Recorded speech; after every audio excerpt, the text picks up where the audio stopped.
Alô pessoal, sejam todos muito bem-vindos a mais um vídeo do Clube FI. E hoje a gente vai falar do fundo Ouro Invest Fundo de Fundos, código de negociação OUFF11. É um fundo que tem cerca de 2 anos de vida em bolsa, ele tem poucos cotistas e uma liquidez muito restrita, então é um fundo que não é acompanhado pela maioria do mercado e historicamente negocia sempre com desconto sobre o seu valor patrimonial. Vamos dar uma olhada? Então vamos lá. Para a gente conhecer um pouquinho mais desse fundo, basta a gente vir aqui na página principal do Clube FIA e digitar um pedacinho do código ou do nome do fundo. A gente vai ver que esse fundo ele começa a vida dele, na Bolsa de Valores em julho de 2019. Então, como estamos gravando esse vídeo em julho de 2021, o fundo está fazendo 2 anos este mês. O gestor é a Ouro Invest e o administrador também é o Ouro Invest. São 2 empresas diferentes, mas todas dentro do mesmo grupamento. O fundo não faz parte do IFIX porque, como eu disse, a liquidez dele é mais restrita, o fundo é um pouquinho menor, então ele não alcança os parâmetros mínimos de liquidez para fazer parte do índice. Vamos dar uma olhada aqui no histórico de cotações. A gente vai ver que ele começa em julho de 2019, com o valor de R$100, como é o normal. Ele sobe aqui até um pouquinho para 105, mas digamos que ele basicamente permanece estável, até que, claro, vem a pandemia do coronavírus e abala todo o mercado. Esse fundo não foi diferente. Ele marca uma mínima, vamos dar um zoom aqui, no dia 20 de março, aqui na base de R$70. Depois o mercado recupera, e ele recupera junto, volta ao patamar de R$100. Aqui nessa época ele estava fazendo a segunda emissão de cotas, foi nessa época aqui de julho de 2020. E desde então ele vem rodando aqui no patamar entre R$80 e R$85, desde setembro. Ele está nesse patamar. No momento que a gente grava esse vídeo, R$ 81,60. Vamos dar uma olhada aqui no valor patrimonial e a gente vai ver que ele está negociando com desconto. O valor patrimonial dele é perto de R$ 85 aqui já com a informação de junho. Estamos gravando o vídeo em julho, já com a informação de junho atualizada. E o valor da cota é R$ 81,60, então ele está negociando com um desconto de cerca de 4%. O valor patrimonial dele é de cerca de 154 milhões e, pelo valor de mercado das cotas, ele estaria avaliado então em 148 milhões. Se a gente olhar o histórico como um todo, a gente vai ver que ele praticamente negociou com desconto desde sempre. Ele tem um mês ou outro aqui que ele negocia com pequeno ágio, podemos dizer basicamente que ele negocia ao par. Aqui tudo bem, ele negociou com ágio, mas aqui também foi o estouro da pandemia, ficou tudo muito, digamos assim, muito bagunçado. Mas fora isso, sempre negociando com algum desconto, com algum deságio. Então, para quem gosta de monitorar essa relação preço sobre valor patrimonial, é um fundo que historicamente está sempre negociando com deságio. Um pouquinho mais, um pouquinho menos. Claro que a liquidez vai ser um dos fatores que vai influenciar isso. Vamos até olhar a liquidez. Mudar um pouquinho a ordem que a gente geralmente usa. Nesse mês de julho, até o momento que a gente grava esse vídeo, o volume financeiro é de cerca de R$270 mil por dia. Junho foi um pouquinho acima, R$330 mil por dia. Se a gente olhar aqui o histórico, a gente vê que, basicamente, desde a segunda oferta, o fundo mantém o mesmo parâmetro, um pouquinho mais, um pouquinho menos. A gente pode ver aqui a média diária. Podemos olhar aqui embaixo também. Pegando aqui 200, 300, 200, 200, 180, então quase 200, 200 e alto, 200 e alto, 300, 200 e meio, 200 e meios, Então, de 200 a 300 mil tem mantido essa liquidez constante nos últimos 12 meses. Se a gente olhar a quantidade de negócios, a gente vai ver, tudo bem, em julho ainda, a gente está por meados de julho, então vamos botar que julho vai chegar provavelmente a 4, 5 mil negócios. Mas a gente vê muitos meses com 4 mil, 2 mil, 3 mil negócios por mês. Então, sempre gosto de fazer aquela divisão, por uma base, uma média por dia.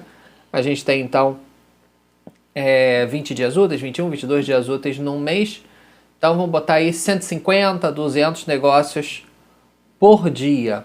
Aqui o mês de junho certamente foi uma normalidade, foi bem fora do parâmetro, mas vamos tomar uma base. Então, sim, para quem eventualmente vai entrar com uma posição maior de algumas centenas de milhares de reais, alguma coisa assim, vale a pena dividir essa operação de repente dividir em vários dias para não distorcer muito o preço. Claro, quem vai comprar 1, 2, 3 mil reais provavelmente não vai ter grandes dificuldades nem para entrar nem para sair. A quantidade de cotistas, ela, claro, não é grande, o fundo é pequeno, né? Hoje ele tem cerca de 8.800 cotistas, já a posição de junho atualizada. Se a gente pegar, a gente vai ver que ele começou com 470, mas logo subiu para 900 mil cotistas. Ficou mais ou menos nesse parâmetro aí até 2.000 cotistas, quando ele faz emissão e ele pula para 5 praticamente. Depois vem subindo até aí os 8.800 cotistas. Então, um fundo que realmente não tem uma grande liquidez, não tem muitos cotistas, então é um fundo que está fora do radar aí de muita gente. Vamos dar uma olhada no histórico de distribuições. A gente vai ver a última distribuição foi de 65 centavos por cota, o que em relação ao preço atual de 81,60 dá um dividend yield de 0,8% ao mês.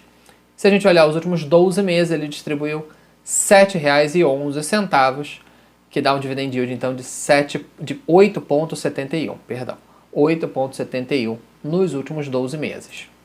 Se a gente pegar aqui o histórico como um todo, a gente vai ver que ele, claro, aqui no começo o fundo ainda não está totalmente alocado, tal, até ele engrenar, ele ficou aqui um bom tempo distribuindo 65, 70, 75 centavos, até 84 aqui. Depois, claro, fez uma nova emissão, novamente algum tempo até fazer as escolhas, até ir comprando devagarzinho, sem pressa. A gente pode ver que o gestor foi alocando com calma, até ali, aí depois sim, da virada do ano, a gente já vê valores um pouco mais normais, aqui na base de 65, 70 centavos é o que ele vem distribuindo. Legal?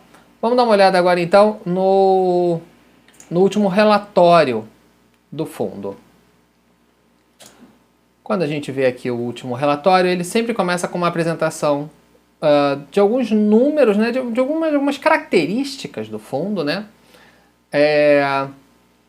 Ele tem uma taxa de administração de 0,35% ao ano, aqui já incluída a taxa de gestão. Eu digo isso porque quando a gente vê uma taxa de administração tão baixa, muitas vezes a taxa de gestão está por fora, é cobrada por fora. Aqui no caso a taxa de administração já inclui a taxa de gestão de 0,35% ao ano, bem mais barato do que muitos fundos do mesmo segmento, né? A taxa de performance é de 30% daquilo que superar o benchmark é o IFIX. Então, digamos assim, a média do mercado. Daquilo que ele superar a média do mercado, o gestor então tem uma taxa de performance, né, de 30%.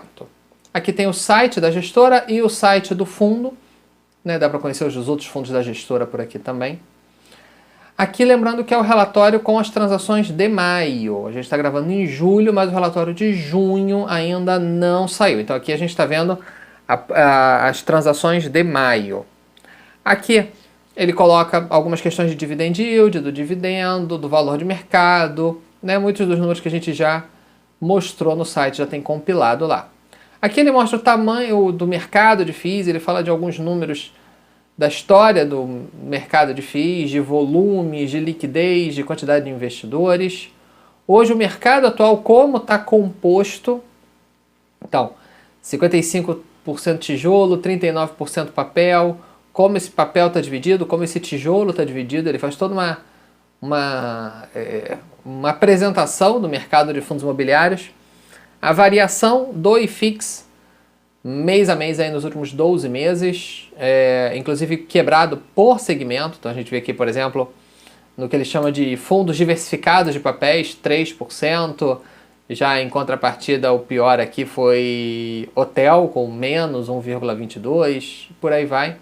Ele também mostra o dividend yield por segmento, ou seja, até para quem de repente não tem tanto interesse no fundo, mas quer ter uma visão de mercado, ele já dá uma apresentação muito rica, né? Que não é da carteira do fundo, é do mercado como um todo. O dividend yield mês a mês dos últimos 12 meses de vários segmentos e do IFIX como um todo, que é esse aqui, esse douradinho com o losango vazado.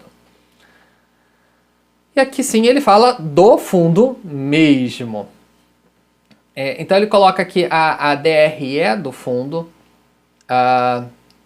né? Então ele mostra quanto ele teve de ganho, né, com os rendimentos de fundos imobiliários. Ele bota aqui o mês do relatório, então no caso mês de maio, o acumulado do ano de 2021, quanto desde a última oferta pública, follow-on, ou seja, basicamente a gente está falando de 12 meses aqui, mas obviamente desde o último follow-on e desde o início do fundo. Então ele coloca aqui quanto ele teve de receita sobre os rendimentos dos fundos imobiliários, quanto ele teve de receita em relação ao ganho de capital. Aqui no mês de maio, inclusive, ele teve um valor negativo, né, um prejuízo que ele explica um pouco melhor à frente. O que teve de receita financeira? Aqui pode ser tanto receita de caixa, como ele também tem um pequeno valor em CRIs, mas é bem pequenininho, quase desprezível. Os custos de taxa de administração, taxa de gestão e outras despesas. O resultado, então tem o resultado por cota, quanto o fundo utilizou ou gerou de reserva de resultados e qual é o rendimento que está distribuído naquele período e quanto isso representa por cota. Aqui ele mostra a composição das receitas e despesas por mês. Então a gente vê que o fluxo de resultados é bem mais volátil do que o fluxo de distribuições. Então no mês mais gordo ele acaba fazendo mais reserva, como por exemplo se a gente olhar desde o último follow-on, na verdade ele fez reserva e desde o início também ele tem uma reserva boa acumulada. E nos meses com resultado um pouco mais fraco, ele utiliza parte dessa reserva, sempre respeitando aquela regra que dentro do semestre o fundo tem que distribuir pelo menos 95% do seu resultado. A gente pode ver aqui, por exemplo, que em abril ele não teve ganho de capital, teve aqui menos de 1 centavo por cota, se teve alguma coisinha. Então só foi a distribuição foi toda, a receita foi toda só no fluxo normal da carteira, sem ganho de capital. Aqui é o mesmo resultado, bem detalhado. O histórico de distribuição de rendimentos nos últimos 12 meses. A gente pode ver que junho e dezembro ele acaba distribuindo um pouco a mais. Quando ele, claro, ao longo do semestre consegue fazer uma reserva, ele acaba tendo que distribuir quase que toda essa reserva nas viradas de semestre. Aqui a cota patrimonial e o valor de mercado, e aqui a relação do preço sobre o valor patrimonial, como a gente já tinha visto, quantidade de cotistas, volume negociado. Aqui está os principais pontos da carteira do fundo. Então, maior posição é o GALG, né, que é o Guardian Logística, depois o OUJP, JSRE, AIEC e por aí vai. Então o fundo está totalmente alocado, né, 98,6% alocado. Nessa composição aqui, 20% papel, 20% laje, 32% papel, 25% logística, 17% diversificado, 4% varejo. Então aqui estão os fundos, então dá para poder ver. Aqui ele bota outros, claro, fundos com participação muito pequena aqui, mas dá para enxergar praticamente a carteira inteira. Lembrando que a gestora não cobra taxa de gestão sobre o que está alocado em caixa, que no momento é muito pequenininho, mas caso ele faça uma outra emissão, enquanto ele não alocar, a gestora não é remunerada, né, dessa parte que não tá aplicada em fundos, né, em ativos-alvo. Aqui ele coloca o retorno acumulado, então ele coloca o retorno acumulado aqui desde julho de 2019, desde a abertura em bolsa. Então são saindo aqui 3 linhas, né? A cota de mercado, né, a cotação do fundo na linha azul escura, a cota patrimonial na linha dourada e o IFIX do mesmo período na linha cinza.